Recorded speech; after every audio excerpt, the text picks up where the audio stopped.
میرے حبیب نے فرمایا بندہ جب رو کے کہتا ہے نا یا اللہ غلطی ہو گئی معاف کر دے، فرمایا میرا مالک اسے فوراً ہی معاف فرما دیتا ہے۔ تو آ تو صحیح، تو آتا ہی نہیں، تو آ ہی نہیں رہا، تو گھر میں بیٹھا ہوا ہے، تو سویا ہوا ہے، تو دکانداری کر رہا ہے، تو پیسے گن رہا ہے، تو آیا ہی نہیں، آ تو صحیح۔ بلکہ میرے نبی پاک فرماتے ہیں جب اللہ پاک کا بھاگا ہوا غلام آتا ہے پھر تو اللہ زیادہ راضی ہوتا ہے، پھر تو اللہ زیادہ راضی ہوتا ہے، زیادہ راضی ہوتا ہے، تو آ تو صحیح، پہنچ تو صحیح۔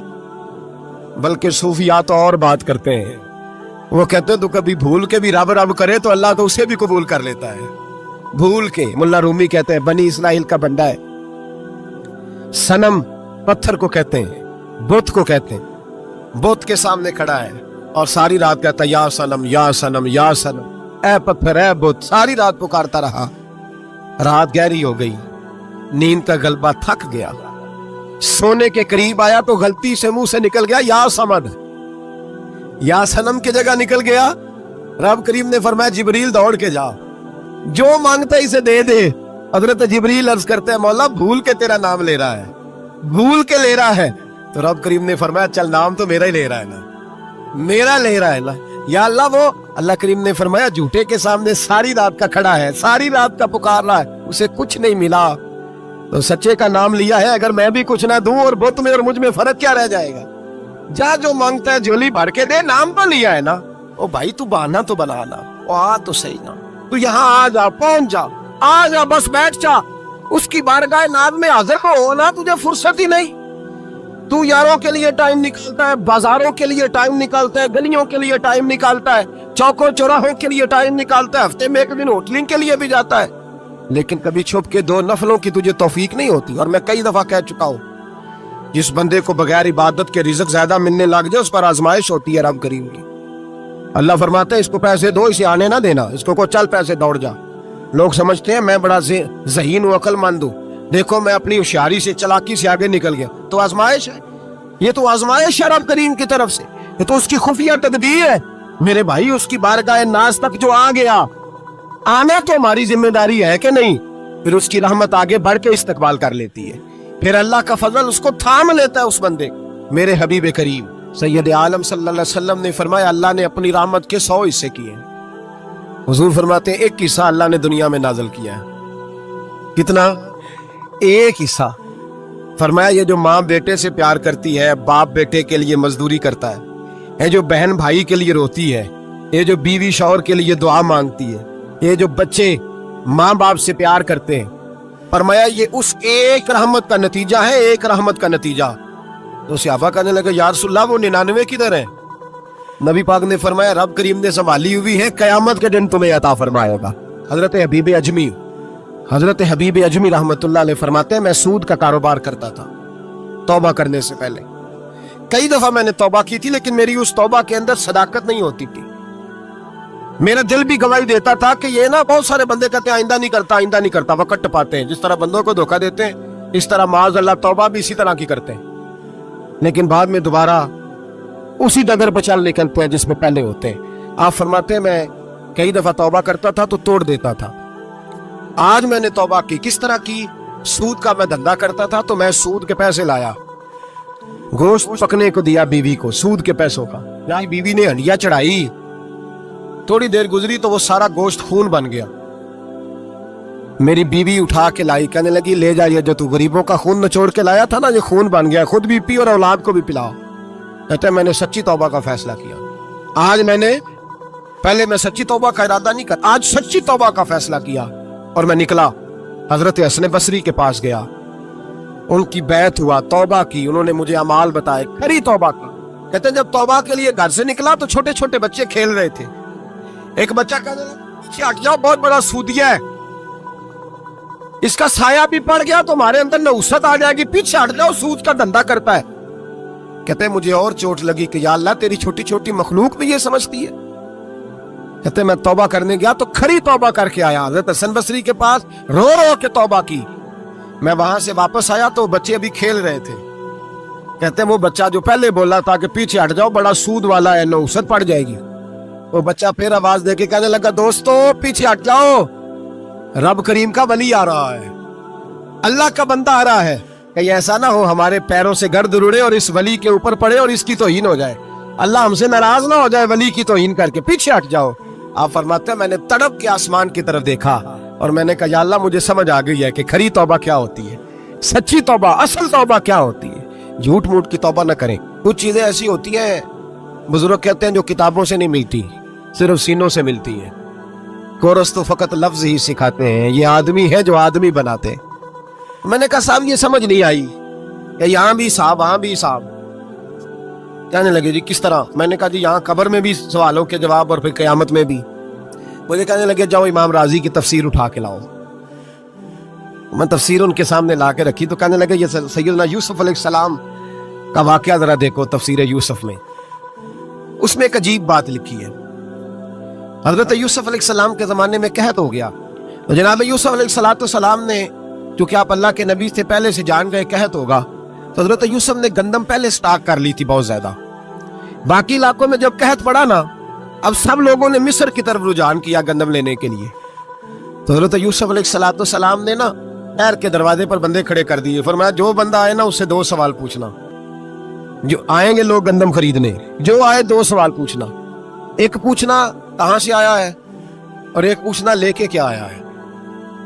ایک پوچھنا، سمجھ آ رہی ہے بات، اور دوسرا پوچھنا کہ لے کے سونا لے کے آیا ہے، چاندی گندم خریدنی ہے تو کیا چیز لے کے آیا ہے کہ نقد پیسے لایا ہے، یہ پوچھ لینا۔ جو آئے 2 باتیں پوچھنا، ایک پوچھنا کہاں سے آیا ہے اور دوسرا پوچھنا کیا۔ ایک روایت میں 3 سوال بھی ہیں لیکن فرمایا پوچھنا 2 سوال ضرور۔ انتظار تھا نا بھائیوں کا کنان سے آنے والوں کا، فرمانے لگے سب سے 2 سوال پوچھنا، جب کنان والے آئے نا ان سے صرف اتنا پوچھ لینا کہ وہ کہاں سے آئے ہیں۔ اگر پوچھے نا کنان سے آئے ہیں تو پھر یہ نہ پوچھنا کیا لے کے آئے ہیں، پھر میں جیب میں خود ٹٹول لوں گا وہ کیا لے کے آئے۔ باقیوں سے 2 سوال۔ جب میرے بھائی آئے نا، بھائی بھائیاں دے ویری ہوندے تے بھائی بھائیاں دیا باواں، جب میرے بھائی آئے تو ان سے یہ نہیں پوچھنا کہ وہ کیا، بس یہ پوچھنا کہ کہاں، اتنی بات پوچھنا، باقی میں پوچھ لوں گا۔ آپ فرمانے لگے رب بھی فرشتوں سے کہتا ہے تم قبر میں نا میرے بندوں سے زیادہ سوال نہ کرنا، بس یہ پوچھ لینا مجھے مانتے ہیں، میرے نبی کو مانتے ہیں، قبر میں تم اتنے سوال پوچھ لینا، باقی لے کے کیا ہے وہ میں خود ہی پوچھ لوں گا۔ فرشتوں کے سامنے رب کریم اپنے بندے کو بے آبرو کرنا، بس تو یہ بتا دے اللہ رسول کو مانتا ہے کہ نہیں، باقی جو تیرا حساب کتاب ہے نا اللہ فرماتے ہیں میں قیامت میں کر لوں گا، میں پوچھ لوں گا اس کا کیا علاج کرنا ہے، بس تم اتنا بتا دو مجھے مانتے ہو، میرے رسول کو، میرے بھائی، میرے نبی کریم علیہ السلام فرماتے ہیں جو بندہ توبہ کرنے والا تھا، اللہ کی بارگاہ میں آنے والا تھا، بار بار توبہ کرتا تھا، احساس رہتا تھا، اسے احساس تھا، آیا کرتا تھا، پھر بھی غلطیاں ہو گئی، قیامت کے دن رب کریم اپنے فضل کی چادر اس پہ ڈالے گا، فضل کی چادر ڈالے گا، اور رب کریم اس سے پوچھے گا یہ گناہ کیا تھا، اور نبی پاک فرماتے ہیں اس نے بڑے بھی گناہ کیے، اللہ چھوٹے چھوٹے گناہوں کے بارے میں پوچھے گا، یہ غلطی کی تھی، یہ گناہ، بندہ ڈر رہا ہے، وہ کہہ رہا ہے پتہ نہیں سزا کیا ملے گی، کیونکہ دنیا میں بھی ڈرتا رہا، یہاں بھی ڈر رہا ہے، شرط یہ ہے کہ احساس والا ہو، آتا رہو، پھر بھی غلطیاں ہو گئی، خیال کرتا تھا، محنت کرتا تھا، نیک ہونے کی جدوجہد کرتا تھا، کوتاہیاں رہ گئی، یہ گناہ کیا تھا یا اللہ بھول گیا تھا، یہ گناہ کیا اللہ مجھ سے غلطی ہو، یہاں بھی کیا تھا یا اللہ غلطی ہو گئی۔ نبی پاک صلی اللہ علیہ وسلم فرماتے ہیں چھوٹے چھوٹے گناہ اللہ دکھا رہا ہے اور اس سے کہہ رہا ہے یہ کیا تھا مانتا جا رہا ہے، رب کریم فرماتا ہے پتہ ہے میں تیرے ساتھ کیا کرنے والا ہوں، ٹانگیں کانپ گئی، یا اللہ پتہ نہیں، فرمایا میں تجھے ان گناہوں کے بدلے نیکیاں دینے لگا ہوں، ان گناہوں کے بدلے نیکیاں۔ نبی پاک فرماتے ہیں فٹافٹ ہی بول پڑا، کہنے لگا یا اللہ میں نے تو بڑے بڑے گناہ بھی کیے، اگر تو نے گناہوں کے بدلے نیکیاں دے دیا تو میرے کو بڑے بڑے وہ دوسرے کدھر ہیں؟